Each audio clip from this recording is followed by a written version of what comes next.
नमस्कार, मैं हूं आकांक्षा और आप देख रहे हैं आईबीसी 24 रात 10 बजे में आप सभी का स्वागत है। शुरुआत करेंगे इस बुलेटिन की छत्तीसगढ़ के कोरोना अपडेट के साथ। छत्तीसगढ़ में आज 5,476 नए कोरोना मरीज मिले हैं। 1933 लोग स्वस्थ हुए हैं, उन्हें डिस्चार्ज किया गया है और अब छत्तीसगढ़ की पॉजिटिविटी रेट बढ़कर 9.25% तक जा पहुंची है। पिछले 24 घंटे में 4 मरीजों की मौत हुई है और अब छत्तीसगढ़ में एक्टिव केसेस की संख्या 27,425 हो गई है। रायपुर में एक बार फिर से सर्वाधिक 1785 नए मरीज मिले हैं। इसके साथ दुर्ग में आपको बता दें आज 800 नए मरीज मिले हैं। बिलासपुर में 418 और कोरबा में 403 नए मरीज मिले हैं। तो वहीं रायगढ़ में 348, जांजगीर में 321 और जशपुर में 279 नए केसेस सामने आए हैं। इसके साथ सरगुजा में 221, राजनांदगांव में 214 और बलौदाबाजार में 71 नए केस सामने आए हैं। सूरजपुर में 70, कोरिया में 65, दंतेवाड़ा में 51 नए मरीज। तो वहीं बस्तर और बलरामपुर में आज 49 मरीज और धमतरी में 46 नए मरीज मिले हैं।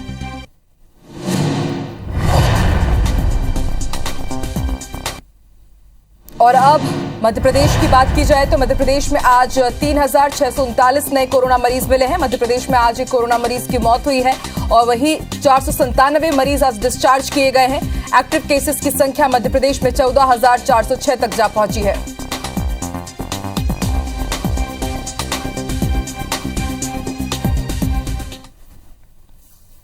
कोरोना संक्रमण के बाद से पूरे देश में डिजिटल लेन देन काफी बढ़ गया है। सरकार और बैंक के अलावा निजी पेमेंट ऐप लोगों को प्रोत्साहित करने के लिए लगातार कैंपेन चलाते नजर आए और यहां तक कि डिजिटल लेन देन पर तरह तरह के ऑफर्स दिए जाते हैं, जिसके कारण डिजिटल ट्रांजैक्शन तेजी से बढ़ा है।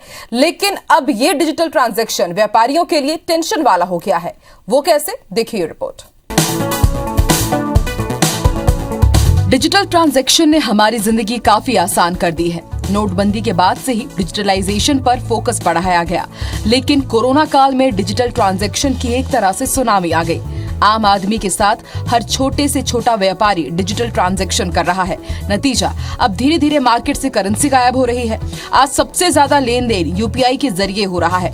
इसका अंदाजा आप इस तरह से लगा सकते हैं कि सिर्फ 3 महीने में ही इसकी संख्या लगभग 37 लाख से बढ़कर 61 लाख तक जा पहुंची है। इससे कच्चे के व्यापार को पक्के में जरूर बदल दिया है, लेकिन इससे व्यापारियों की मुसीबत पड़ गई है। आज हर डिजिटल लेन देन पर व्यापारियों को बैंक्स को चार्जेस देने पड़ रहे हैं और ये चार्जेस 0.75% से लेकर 2.25% तक के हैं। कार्ड से पेमेंट लेने में बहुत दिक्कतें आती है, क्योंकि उसमें हमारा बैंक के चार्जेस बहुत ज़्यादा कट जाते हैं, जिससे हमको पेमेंट ग्राहकों से पेमेंट में बहुत तकलीफ होती है। कार्ड से पेमेंट होते हैं, उसमें चार्जेस लगते हैं, तो उसको नहीं, गवर्नमेंट को नहीं लेना चाहिए। जैसे क्रेडिट कार्ड में, डेबिट कार्ड में चार्जेस लगते हैं, तो वो हमको कस्टमर से चार्ज करना पड़ता है, तो उसके कारण कस्टमर से कभी विवाद का विषय हो जाता है वो चीज़।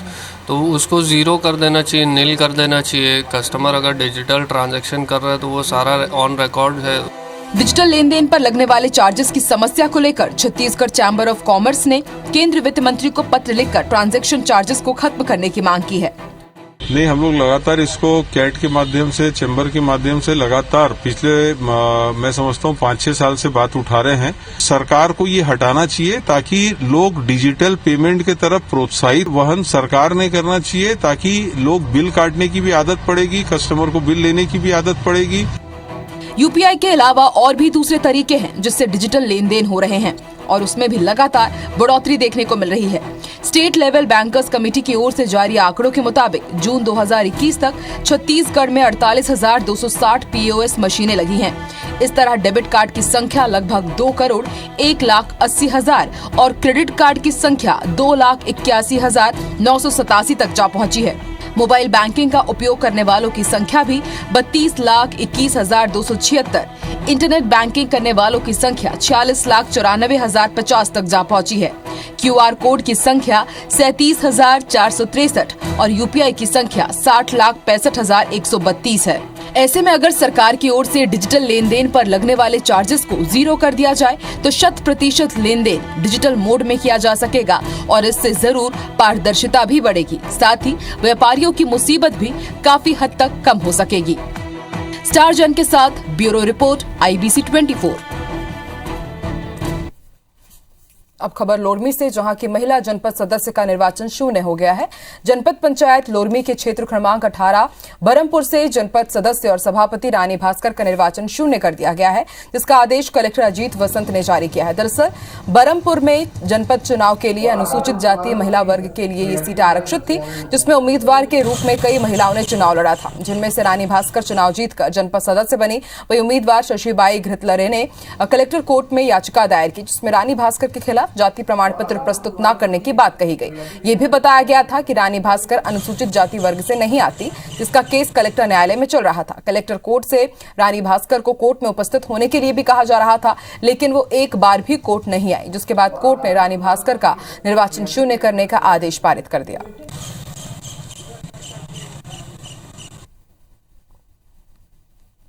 बस्तर में रेलवे की जमीन अधिग्रहण के दौरान भ्रष्टाचार के आरोपों में हाईकोर्ट की तरफ से अहम फैसला आया है। इस मामले में 250 करोड़ रुपए का भूमि अर्जन घोटाला सामने आया है। रावघाट परियोजना में 10 गुना अधिक मुआवजा लिया गया था। अब हाईकोर्ट ने मुआवजा राशि लौटाने और 6 महीने के अंदर नया मुआवजा निर्धारित करने के आदेश दिए हैं। ये रिपोर्ट आप देखिए।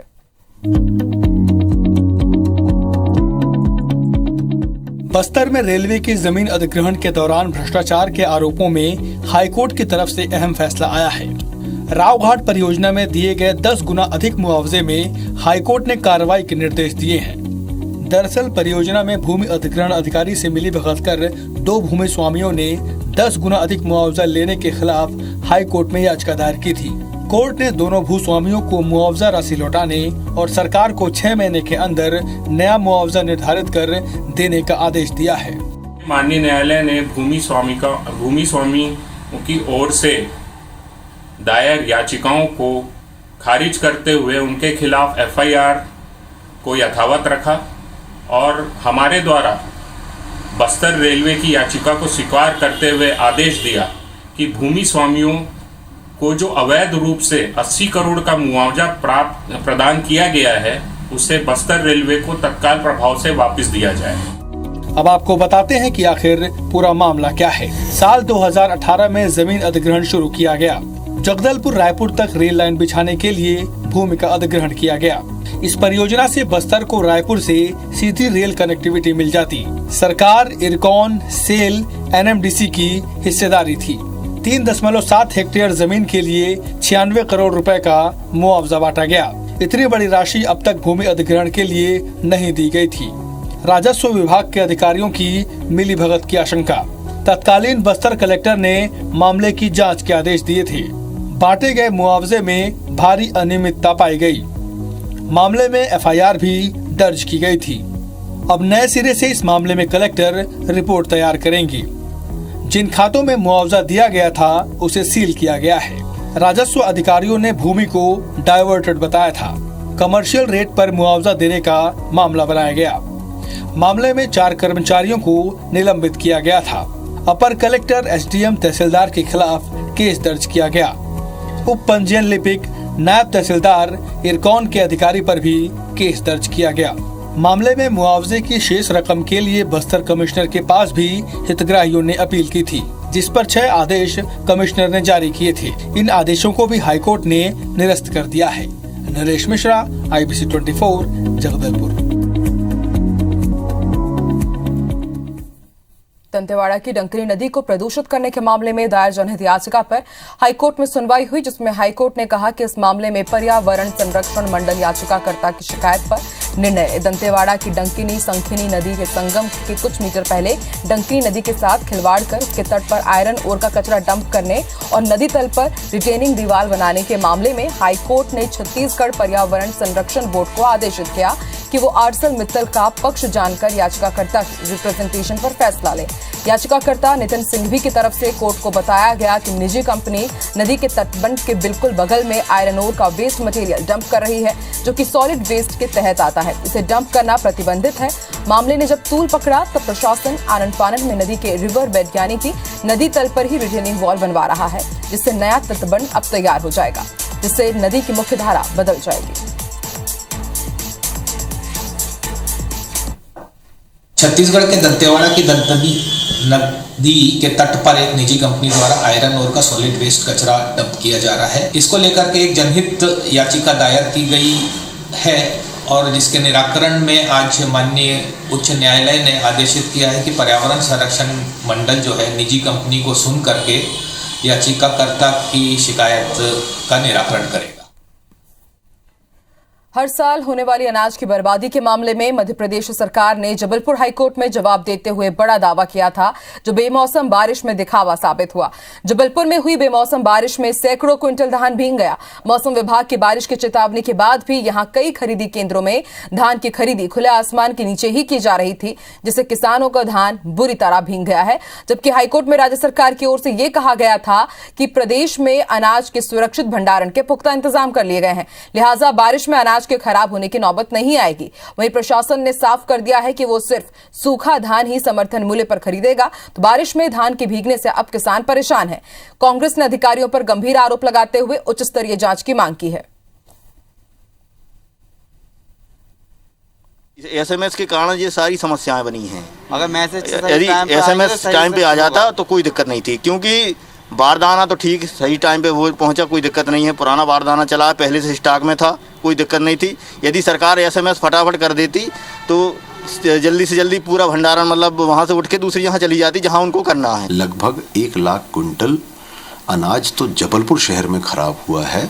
जो अनाज कहाँ जाएगा, उसको किस तरीके से ये बेचेंगे, किस तरीके से लेंगे, किस तरीके से उसका इस्तेमाल करेंगे, ये एक प्रश्नवाचक चिन्ह है। कुछ लोग यह चाहते हैं कि ओलावृष्टि हो, असमय बारिश हो, जिससे कि चीज़ें खराब हों। बेमौसम बारिश हुई है और ऐसा अनुमान है कि लगभग 15 से 20 हज़ार क्विंटल जो है हमारी धान गीली हुई है। तो मौसम के खुलते ही उसको सुखा करके फिर हम लोग ले पाएंगे और कुछ धान में मॉइस्चर आया है। और आइए देखते हैं बिग न्यूज।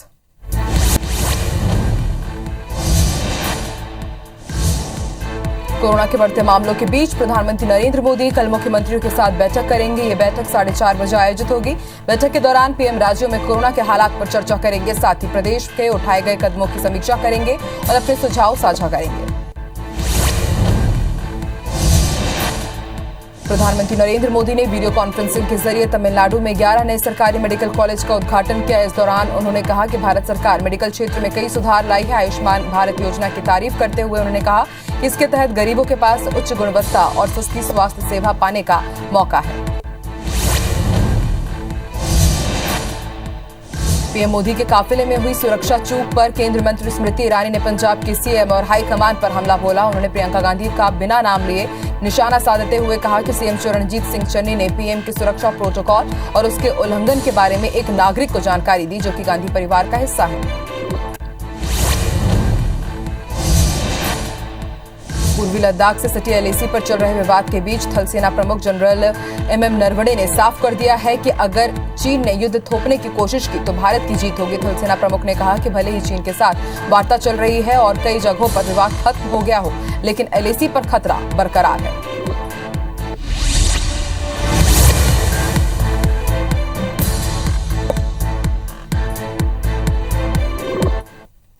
ब्रेक के बाद स्वागत है। बात करेंगे कांकेर की, जहां के गुर्दा टोला गांव में नकली नक्सली बनकर लूट की कोशिश का मामला सामने आया है। और हैरान करने वाली बात यह है कि इसका मास्टरमाइंड सीएएफ जवान ही है। पकड़े गए 3 आरोपियों में से एक 8वीं बटालियन का जवान जितेंद्र रामटेके है, जो कि लंबे वक्त से ड्यूटी से नदारद था। दरअसल 10 जनवरी को सीएएफ के एक जवान कवाची के घर 3 लोग लूट के इरादे से घुसे, जिसे ग्रामीणों ने पकड़कर जमकर पीटा और पुलिस के हवाले कर दिया। आरोपियों के पास से 2 बाइक और नकली बंदूक समेत अन्य हथियार भी मिले थे।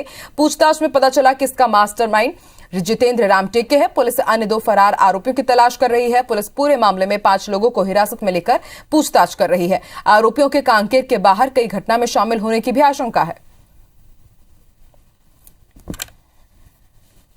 मौके पर 3 लोगों को ग्रामीणों ने पकड़कर पुलिस के हवाले किया था। तो ये 3 में से एक व्यक्ति जो है वो, जब हमने पता कराया बैकग्राउंड, तो वो सीएफ का एक जवान निकला, जो कि अपनी ड्यूटी से गैरहाजिर है पिछले 3-4 महीने से। और अभी क्योंकि उनका हॉस्पिटल में इलाज चल रहा है, इलाज के पश्चात उनको रिमांड में लेकर के आगे की जो कार्रवाई है वो की जाएगी। दतिया जिले में हुई बारिश के बाद अब फसलों को यूरिया खाद की जरूरत है। किसान इसके लिए गोदामों पर कतार लगाकर खड़ा है। किसानों का कहना है कि अगर यूरिया खेतों में नहीं डाली गई तो फसल पीली पड़ जाएगी और उपज कम होगी। वैसे भी भारी बारिश के कारण मसूर, चना और मटर की फसल को नुकसान पहुंचा है। अब केवल गेहूं की फसल है जिसका उन्हें सहारा है। किसानों को खाद गोदामों पर कतार लगानी पड़ रही है, जबकि प्राइवेट दुकानों में पर्याप्त यूरिया है। यहाँ एक बोरी यूरिया 270 रुपए की जगह 500 रुपए में बिक रही है, जबकि कलेक्टर जिले में पर्याप्त खाद की उपलब्धता बता रहे हैं। साहब जो परेशानी खाद की बोरी मिल नहीं रही है, किसी में खाद लग नहीं पा रहा, कैसे किसानी करे। कितने की मिल रही बोरी? 500 की खाद की बोरी। खाद को किसी खाद नहीं दे पा रहा है। पूरे जिले में व्यापक तौर से बरसात हुई है, तो उसके बाद यूरिया की आवश्यकता पड़ेगी। अभी तक दतिया जिले में जैसे से उर्वरक की जरूरत पड़ती जा रही है, वैसे वैसे उसकी आपूर्ति भी होती जा रही है। हटा वन परिक्षेत्र के इकड़ा टोला के एक खेत में 12 घंटे से अधिक समय से फंसे तेंदुए का आखिरकार सफल रेस्क्यू ऑपरेशन किया गया। पन्ना टाइगर रिजर्व से पहुंची रेस्क्यू टीम ने तेंदुए का सफल रेस्क्यू किया। एक्सपर्ट डॉक्टर संजीव गुप्ता ने एक के बाद एक कई डॉट्स ट्रैंकुलाइजर गन से तेंदुए पर छोड़े।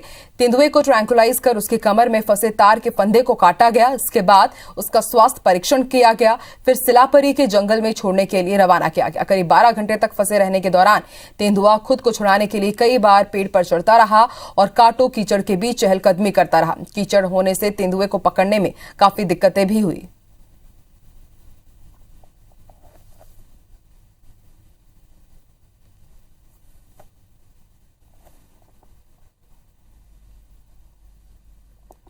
जबलपुर में अपनी बकरी की जान बचाने के लिए एक चरवाहा तेंदुए से भिड़ गया। दरअसल न्यू जीसीएफ कॉलोनी इलाके में एक चरवाहा अपनी बकरियों को ले जा रहा था, तभी अचानक छिपकर बैठी तेंदुए ने बकरियों के झुंड पर हमला कर दिया और एक बकरी को मुंह में दबाकर ले जाने लगा। चरवाहे ने हिम्मत दिखाकर तेंदुए पर लाठी से हमला कर दिया और बकरी को छुड़ा लिया।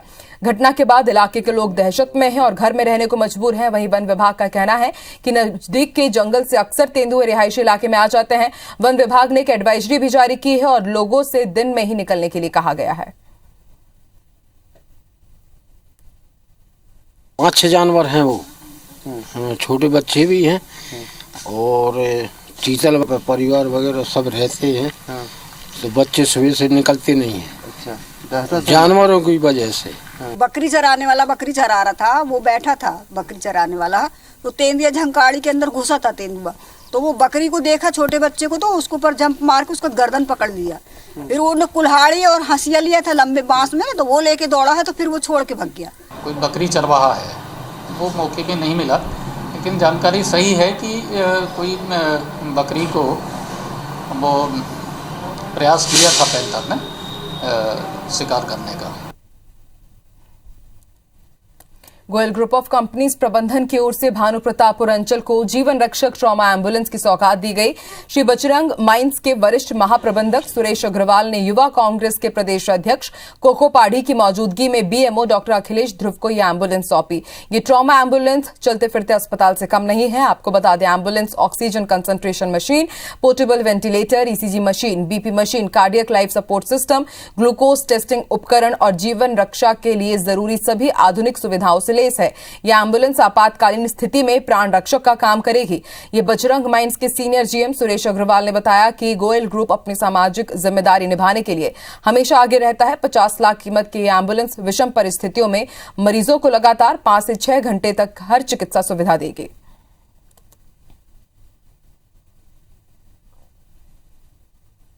की सर्व सुविधा युक्त एम्बुलेंस मतलब एक चलता फिरता अस्पताल गोयल ग्रुप ने दिया है।